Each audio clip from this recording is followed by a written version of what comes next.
mensupport ya Pak Harvey, karena kebetulan memang kami selalu sangat support film, musik, dan art gitu.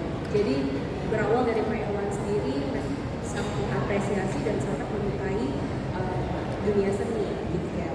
Dan sebelumnya kami juga sudah support legendaris juga seperti Glenn Fredly, Rosa, dan kali ini The Living Legend Pak Harvey Malaiholo. Tadi kita baru ngobrol juga ya Pak ya, this is the golden anniversary Pak, 50 tahun gitu. Jadi ini sebagai salah satu penghormatan juga bagi kami Pariwisata Nasional atas perjalanan dan dedikasi panjang ya Pak Harvey terhadap industri musik Indonesia. Semoga maju terus industri musik Indonesia. Oke, terima kasih Mbak J. Tepuk tangan dong untuk Mbak Jessica J dari Time International. Time without S. D-I-M-E. Jangan salah ya spellingnya. Gitu ya. Titip salam buat Pak Irwan. Nggak kenal kali ya. Akan saya sampaikan buat. Terima kasih sudah disampaikan. Thank you. Oke, kita spill dikit-dikit aja ya. Biar nanti jangan saya saja yang asik mengulik. Kita kasih kesempatan dulu untuk Andi Rianto. Ini si legend juga. Bagaimana asyiknya mengobrak-abrik aransemen lagu-lagu legendaris Bung Harvey. Silakan Andi disampaikan ke teman-teman wartawan. Selamat siang semuanya. Mungkin saya bisa cerita sedikit bagaimana saya waktu muda dari SD itu saya beli kasetnya beliau ini dan kaset ya, bukan CD loh. Mas Andri masih kaset. Sama kaset, saya kaset. juga. Nah benar-benar saya itu ngefans sekali dengan beliau ini dari SD, dengerin kaset-kaset beliau. Kalau ada di TV pasti nonton, bahkan saya rekam di Betamax. Videonya ada tuh, beneran. Jadi ketika saya pertama kali bekerjasama membuat lagu di waktu itu tahun 99 ya, 99 itu kayak benar-benar dream came true deh. Dan ternyata sampai sekarang Mas Harvey, Bung Harvey itu terus menjadi sosok yang menginspirasi sampai 50 tahun masih terus berkarya. Itu yang buat saya menjadikan Bung Harvey Malaiholo itu benar-benar living legend di Indonesia. Luar biasa. Ternyata Andi Rianto idola yang juga mengidolakan living legend, gitu ya. Luar biasa. Nanti aja biar teman-teman wartawan yang nanya ya bagaimana lagu-lagu di obrak-abrik aransemennya. Boleh. Oke. Thank you Andi. Kita juga punya satu lagi sosok pianis, bukan hanya Andi, nanti akan sendiri di sini di panggung konser nanti 50 tahun. Ada, saya perkenalkan dulu ya. Panggilannya Kavel. Spelling namanya C-A-V-E-L-L. Setelah L tidak ada huruf E. Kavel. Kamu anak sulung? Anak nomor 2 Mbak Helva Sisyoria. Adik kamu namanya Devel. Itu jokesnya Bapak Andi Rianto di VIP Room. Jokesnya Bapak Andi Rianto. Oke, Kavel, say hi to para tamu dan juga teman-teman wartawan. Silakan perkenalkan namanya. Ya, selamat siang semuanya. Mungkin saya perkenalkan diri terlebih dahulu. Saya Pavel Sesyoria. Saya anak kedua dari almarhum. Saya di sini ditemani oleh adik-adik saya ada di belakang. Boleh berdiri anak-anak yang panggil saya. Cecil Sesyoria, terus ada Sheryl lagi duduk di belakang. Oke, terus ada yang paling bungsu dan yang pakai baju coklat itu Selin Sesyoria. Jadi 5 bersaudara C semua namanya? Ya, 5 bersaudara. Kakak saya dari C juga, Kamil. Jadi semuanya C. Dan itu entah kenapa nggak tahu. Oke. Jadi kamu anak nomor 2 yang sulung namanya Kamil. Kamil, Kamu Kavel. Rafael, Cecil, Sheryl, dan Selin. Jadi Kavel sendiri pianis. Iya. Seperti Papa Helva Sesyoria. Ya, jadi mungkin cerita sedikit. Almarhum itu memang mengajari kita dari, mungkin saya kalau misalnya ingat tuh saya dari umur 4 tahun atau 5 tahun itu saya memang langsung diajarkan piano. Pokoknya major itu harus piano, sisanya minornya kamu boleh bebas ya, mau gitar mau bebas, tapi yang paling penting adalah piano dulu gitu. awal-awal memang saya belajarnya itu di Yamaha selama 2 tahun. Setelah itu saya memperdalam lagi piano itu di sekolah musiknya almarhum Elva Music School. Dan dari situ saya memperdalam terus lebih lanjut sampai almarhum 2011 sudah meninggalkan kita. Dari situ titik poinnya saya merasa harus step up gitu. Jadi saya untuk mengejar seorang legend seperti almarhum itu sangat-sangat sulit. Jadi saat itu emang saat-saat terberat ya untuk kita semua.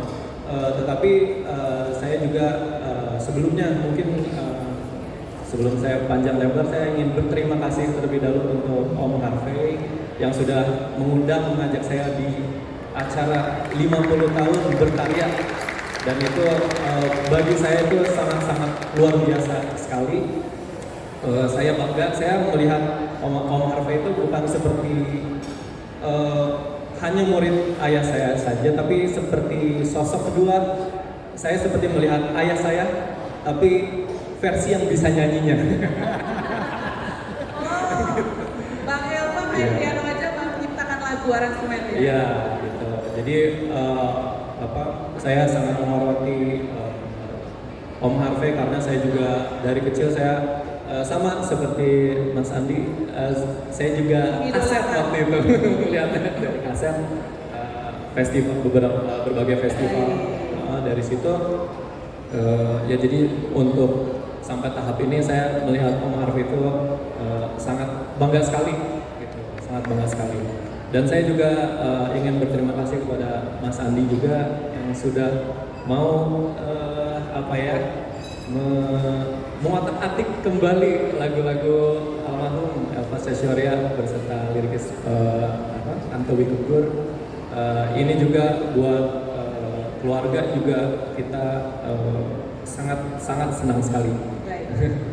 Terima kasih Kavel Sessioria, putra kedua almarhum Elva Sessioria yang pasti namanya selalu melekat dalam perjalanan karir Bung Harvey. Kalau tadi kamu bernasab dari ayah kamu yang tinggal jauh-jauh dari Om Harvey. Iya. Kalau ini ada darah dagingnya juga. Oh iya.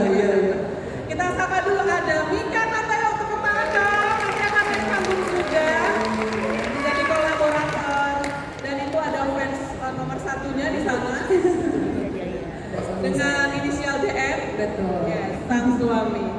Mika, ada yang mau disampaikan? Seperti apa rasanya akan membawakan lagunya Om Harvey ya? Iya. Silakan. Selamat sore semua yang sudah hadir.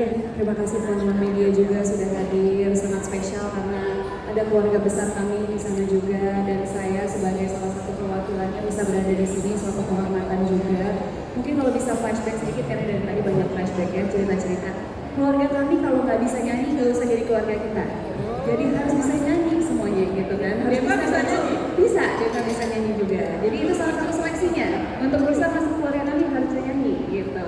Nah, memang saya merasa penuh dengan berkat karena saya lahir langsung punya sosok idola, langsung punya sosok inspirasi. Karena itu ada ayah saya, bisa ditanya, saya dari kecil pengen jadi penyanyi. Kalau ditanya kenapa mau jadi penyanyi, karena melihat Om Harvey. Saya melihat, wah sepertinya setiap di atas panggung itu penuh dengan sparks, penuh dengan kebahagiaan gitu, dan itu adalah inspirasi utama saya kenapa saya ingin terjun di industri. Walaupun kesempatan saya sebenarnya memang dari dunia acting baru bisa penyanyi ya lebih dahulu, tapi setelah saya lihat inspirasi terbesar saya dari Om Harvey bukan hanya beliau sebagai seorang penyanyi dengan segala macam segudang prestasinya yang kita semua tahu, tetapi konsistensi dan kedisiplinan beliau yang benar-benar menginspirasi saya untuk bisa terus berkarir. Bisa kita lihat ya, 50 tahun saya aja belum lahir, tapi beliau masih konsisten sampai sekarang.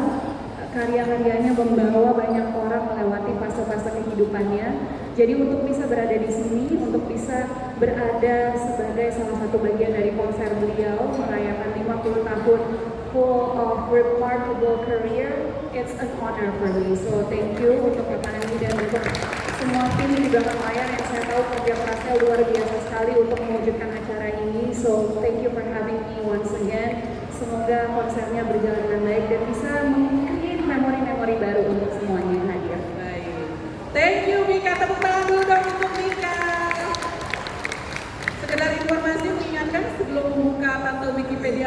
keluarga, Ibunda Mika adalah Betul. adik kandung Bung Harvey. Betul. Oke, Bung Harvey, setelah semua ini narasumber sedikit welcoming speech sebelum saya mau ngasih satu kejutan setelah ini. Bung Harvey dulu, silakan. Baik, selamat sore, menjelang sore ya. Selamat sore semuanya. Saya dari tadi mikir saya mau ngomong apa, tapi yang paling penting sekarang ini ucapan terima kasih dulu untuk Mama Hendra dari Dirjen Kementerian Kebudayaan, Pak Samri, terima kasih mewakili Dirjen Indonesia untuk kerjasamanya. Bu Ani, terima kasih untuk kerjasamanya juga dari Raffles Hotel. Ibu Jessica juga dari Time International, mewakili Pak Ilham Musri, terima kasih banyak. Keluarga saya yang hadir di sini, terima kasih. Ada juga yang membantu saya di awal karya saya, paman saya Bram Kitalai Junior. Beliau lah yang melatih saya di TC atau di training oleh beliau waktu itu dengan disiplin yang tinggi. Lalu juga adik saya sendiri ada yang juga pernah ikut tampil sama-sama bareng di festival di Kuala Lumpur bersama Alfa dan Rico, Osha, Libianto, Malaiholo, kepada Malaiholo juga. Dia dari Nona Malaiholo. Keluarga saya yang lain ada istri saya tercinta, Lolita Lumina Malaiholo. Anak-anak saya yang diwakili oleh Ben, karena yang Joshua sedang bekerja. Lalu ada anak putri saya juga yang anak artinya mantu saya, Irene Malaiholo, dan tentunya juga cucu saya. Nah, ini yang jadi bintangnya keluarga. Mana dia keluarga? Oh, itu dia. Mukanya mirip Joe ya, persis banget. Ya, dan juga tak lupa saya ingin mengucapkan terima kasih yang sebesarnya untuk Ibu Christine Hakim yang merupakan keluarga juga saya, yang mengenal saya dari masa saya baru memulai karir saya. Harus apa? Oh bisa, orang beliau kan pernah bikin single waktu itu sama you know. Tuh kan ditanya sama siapa nih, Bu Kris ditanya sama siapa, saya mesti ngomong sama siapa tahu saya. Kayaknya aku tahu deh Bu Christine sama siapa Bu Christine. Dan tentunya juga saya ingin mengucapkan terima kasih untuk bintang tamu saya yang tidak lengkap meskipun ada sebagian besar di sini. Yang pertama adik saya Andi Rianto yang selalu mendukung saya dari kami mulai bekerjasama tahun 1999 sampai sekarang ini, sampai rasa kepemilikannya tuh kadang-kadang lebih dari keluarga. Karena kalau beliau bikin acara saya nggak ada, saya nonton, saya nggak pakai. Kalau saya nyanyi juga nggak pakai beliau, saya bilang oh begitu kakak, nggak pernah nggak lihat adiknya lagi. Oke. Nah, terima kasih Andi, terima kasih juga adik saya yang juga membantu saya karena ini nih sebenarnya show-nya ini adalah show keluarga. You name it, yang bagian siapa, ini ada adik saya Dimas, ada yang liring-liring atau bikin redaksi segala macam itu iya. Lalu di bagian administrasi ada adik saya Fosha, ada ponakan saya, ada Satria, ada juga ya the one and only Ibu Inete Mena. Yang jadi show directornya kita, saya bersyukur sekali saya diberkati oleh keluarga atau lahir di tengah keluarga seniman yang sangat mendukung, dan tentunya juga Mika, terima kasih banyak dari dan anak-anak saya yang baru, Rafael Sesioria beserta adik-adiknya yang sudah hadir di sini. Terima kasih untuk kehadirannya, juga terima kasih untuk kesediaan waktunya untuk ikut tampil di dalam konser saya. Apa lagi? Jurnalis tentunya, teman-teman media, terima kasih sudah hadir. Coba teman-teman media, nggak apa-apa sambil punya, boleh berdiri semua, kasih kesempatan Terima kasih banyak. Terima kasih Kak Amelia. Katanya makanannya enak dan healthy katanya ya. Terima kasih. Ya. Terima kasih untuk Lamoda juga. Dan juga dari Love Pink. Ada teman-teman baru dari Love Pink. Ya, terima kasih untuk hadirannya. Terima kasih juga untuk kerjasama kita nanti tanggal 24, oke? Ya. Terima kasih untuk hadirannya. Dan tentunya Bapak Ibu sekalian yang hadir pada hari ini dan juga yang belum sempat hadir, saya percaya 50 tahun adalah bukan waktu yang sebentar. Saya bersyukur kepada Tuhan Yang Maha Esa. Setelah itu saya bersyukur kepada Bapak Ibu sekalian yang hadir, karena tanpa Bapak Ibu sekalian saya tidak akan bisa sampai detik ini bisa melakukan konser di tanggal 17 Oktober nanti. Tentunya doa dan dukungannya terus saya harapkan. Kemudian setelah ini ada lagi proyek-proyek lain. Ya, dalam nama Yesus mudah-mudahan kita bisa membuat konser-konser yang lain demi bangsa dan negara kita Indonesia. Terima kasih. Terima kasih Bu Karpe. Oke, kalau tadi Kakak Andi Rianto bilang katanya waktu kecilnya di awal atau masa kecil masa remaja dengan lagu-lagu Bu Karpe ya. Bagaimana dengan Bapak yang satu ini, kita tanya dulu ya, yang penggemar Karpe Malekolo untuk nomor 0001. Kita beri tepuk tangan yang meriah untuk Bapak Ahmad Mahendra, Bapak Direktur Jenderal